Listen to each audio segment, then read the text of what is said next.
Hello बच्चों, इस video के अंदर हम आपकी जो क्लास 7th की हिंदी की एनसीईआरटी की बुक है ना, उसका पाठ आश्रम का अनुमानित व्यय के प्रश्न उत्तर करेंगे। तो पहला प्रश्न है, हमारे यहाँ बहुत से काम लोग खुद नहीं करके किसी पेशेवर कारीगर से करवाते हैं, लेकिन गांधी जी पेशेवर कारीगरों के उपयोग में आने वाले औजार, छेनी, हथौड़े, बसूले इत्यादि क्यों खरीदना चाहते होंगे। तो बच्चों, आपने देखा होगा आपके घर में अगर कुछ बिजली का जो काम होता है उसको करने के लिए कौन आता है, उसको करने के लिए इलेक्ट्रिशियन आता है। अब लकड़ी का जो सामान बनता है ये कौन बनाता है, ये कारपेंटर बनाता है। तो यहाँ पे यही बोला जा रहा है कि हम लोग क्या करते हैं, हम ये सब काम खुद नहीं करके हम ऐसे लोगों से काम करवाते हैं जो उस काम के लिए मतलब जो वही काम करते हैं सिर्फ। तो जो गांधी जी थे वो जो जैसे तरह तरह के लोग हैं, जैसे कि कारपेंटर हो गया, पेंटर हो गया, इलेक्ट्रिशियन हो गया, प्लम्बर हो गया। तो इस तरीके के काम मतलब लोग जो इस तरीके के काम करते हैं उनमें जो औजार इस्तेमाल होते हैं, तो गांधी जी उन औजार को क्यों खरीदना चाहते थे। तो इसका उत्तर होगा, हमारे यहाँ बहुत से काम लोग खुद नहीं करके किसी पेशेवर कारीगर से करवाते हैं, लेकिन गांधी जी पेशेवर कारीगरों के उपयोग में आने वाले औजार, छेनी, हथौड़े, बसूले इत्यादि इसलिए खरीदना चाहते होंगे ताकि हर व्यक्ति आत्मनिर्भर बने और उसको उसके परिश्रम की रोटी मिले। तो देखिए बच्चों, गांधी जी ऐसा इसलिए करना चाहते थे क्योंकि वो लोगों को आत्मनिर्भर बनाना चाहते थे।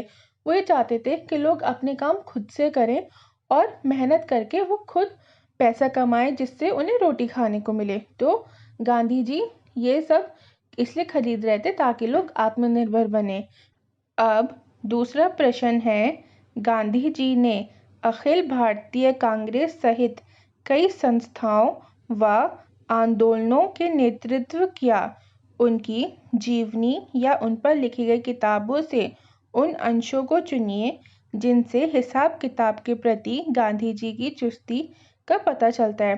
तो आपको यहाँ पे वो बातें बतानी है जिससे आपको ये पता चलता है कि गांधी जी जो थे वो हिसाब किताब के बहुत पक्के थे। तो आप इसका उत्तर लिखोगे, गांधी जी के ऊपर लिखी गई किताबों से ज्ञात होता है कि गांधी जी बचपन से ही समय और हिसाब के पाबंद रहे हैं। जैसे वह समय से स्कूल जाते और छुट्टी होते ही घर वापस आ जाते थे। दूसरा, बचपन में पैसे बचाने के लिए वह मीलों दूर पैदल जाते थे। उनका मानना था कि पैसे केवल ज़रूरत के समय खर्च करने चाहिए। अब बच्चों, प्रश्न नंबर 3 है, मान लीजिए आपको कोई बाल आश्रम खोलना है। इस बजट से प्रेरणा लेते हुए उसका अनुमानित बजट बनाइए। इस बजट में दिए गए किन किन मदों पर आप कितना खर्च करना चाहोगे, किन नई मदों को जोड़ना या हटाना चाहोगे। तो जैसे गांधी जी ने हिसाब किताब बनाया था, आपको भी हिसाब किताब बनाना है। तो देखिए यहाँ पे आप खुद से हिसाब किताब बना सकते हो। मैंने सिर्फ फॉर एग्जाम्पल आप कैसे बनाओ वो आपको बताया है। तो आप इसका आंसर लिखोगे, मतलब इसका उत्तर लिखोगे, एक बाल आश्रम खोलने के लिए विविध और विभिन्न साधनों की आवश्यकता होगी। अगर बाल आश्रम में 50 बच्चे हैं तो उनके लिए 10 कक्ष होने अनिवार्य, मतलब 10 कमरे होने चाहिए। 6 सोने के कक्ष, पुस्तकालय, स्नान कक्ष, खेलने का कक्ष और रसोई घर। रसोई घर में बर्तनों की ज़रूरत होगी, जैसे बड़ा पतीला, कढ़ाई, छोटे पतीले, 60 थालियाँ और कटोरियाँ इत्यादि। बच्चों की आयु के अनुसार उन्हें उन्हें पोषक तत्व देने वाले घाक पदार्थ भी होने चाहिए। एक महीने में लगभग 1 लाख रुपए खर्च होंगे। तो देखिए, मान लीजिए जैसे बाल आश्रम में 50 बच्चे हैं तो क्या होना चाहिए, टोटल 10 कमरे होने चाहिए, जिनमें से 6 तो सोने के लिए होने चाहिए, एक पढ़ने के लिए होना चाहिए, एक नहाने के लिए, खेलने के लिए और एक रसोई घर होना चाहिए।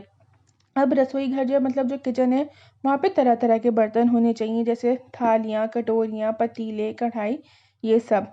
और जो बच्चे हैं उनकी एज के हिसाब से उनका खाना पीना होना चाहिए। और फिर तो यहाँ पे बताया जा रहा है कि लगभग 1 महीने में 1 लाख रुपए चाहिए कम से कम। फिर प्रश्न नंबर 4 है, आपको कई बार लगता होगा कि आप कई छोटे मोटे काम जैसे घर की पुताई मतलब पेंट करना, दूध दूहना मतलब दूध को निकालना, खाट बुनना करना चाहें तो कर सकते हैं। ऐसे कामों की सूची बनाइए जिन्हें आप चाहकर भी नहीं सीख पाते। इसके क्या कारण रहे होंगे? उन कामों की सूची भी बनाइए जिन्हें आप सीखकर ही छोड़ेंगे। तो बच्चों, ये जो प्रश्न है इसका उत्तर आपको खुद से लिखना है। तो आप इसका उत्तर लिखोगे, सिलाई का काम, पुताई का काम, बिजली का काम, रंगाई का काम आदि मैं चाहकर भी नहीं सीख पाती।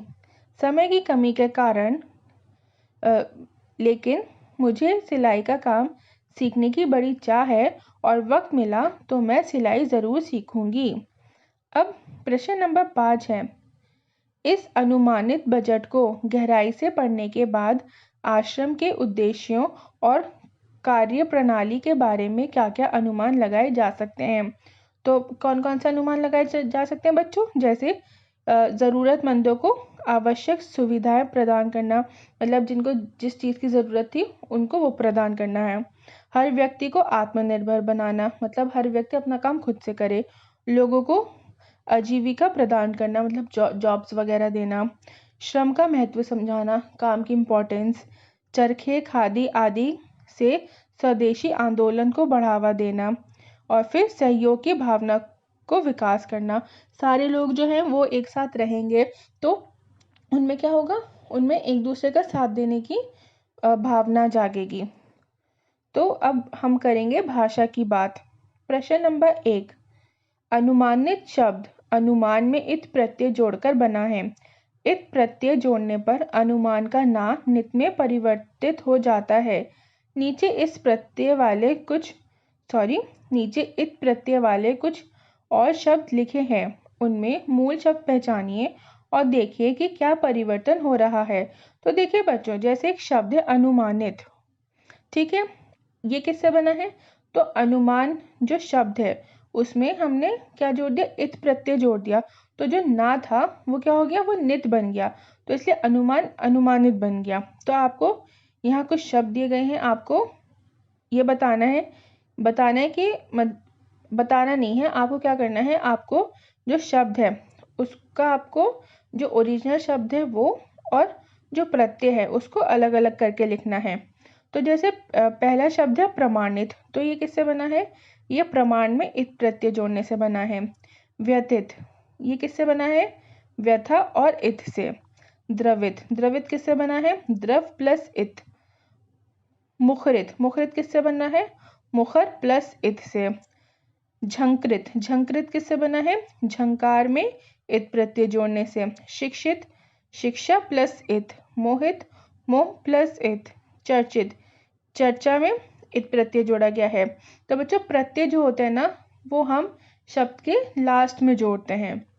प्रश्न नंबर 2, इत प्रत्यय की भांति एक प्रत्यय से भी शब्द बनते हैं और तब शब्द के पहले अक्षर में भी परिवर्तन हो जाता है।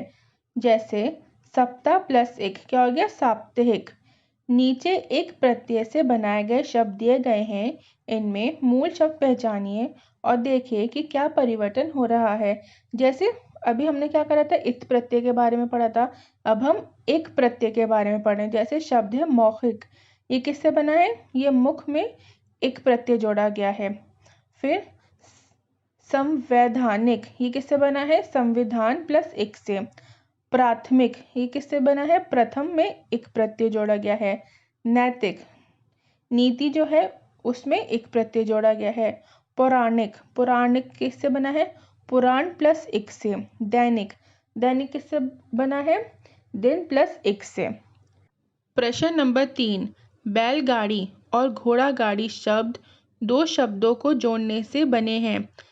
इसमें दूसरा शब्द प्रधान है, यानी शब्द का प्रमुख अर्थ दूसरे शब्द पर टिका है। ऐसे समास को तत्पुरुष समास कहते हैं। ऐसे छह शब्द और सोचकर लिखिए और समझिए कि उनमें दूसरा शब्द प्रमुख क्यों है। तो देखिए बच्चों, तत्पुरुष समास, इसमें क्या होता है, ये क्या होता है, ये दो शब्दों को जोड़ के बनता है और इसमें जो दूसरा शब्द होता है ना, उस पर ही सारा क्या होता है, अर्थ, प्रमुख अर्थ जो है वो टिका हुआ होता है। ओके, जैसे विद्यालय है तो क्या है, विद्या के लिए आलय, तो विद्या के लिए आलय मतलब विद्या के लिए जगह, तो उसको हम क्या कहते हैं, विद्यालय। अब राजपुत्र है तो मतलब राजा का जो पुत्र है उसको हम राजपुत्र कह रहे हैं। मूर्तिकार, तो जो मूर्ति बनाने वाला है उसको हम मूर्तिकार कह रहे हैं। मुंह तोड़, तो जो मुंह को तोड़ने वाला हो। मनचाहा, मन से चाहा। दानवीर मतलब दान, दान में वीर। ओके, आपका पाठ के जो प्रश्न उत्तर हैं वो यहीं ख़त्म होते हैं।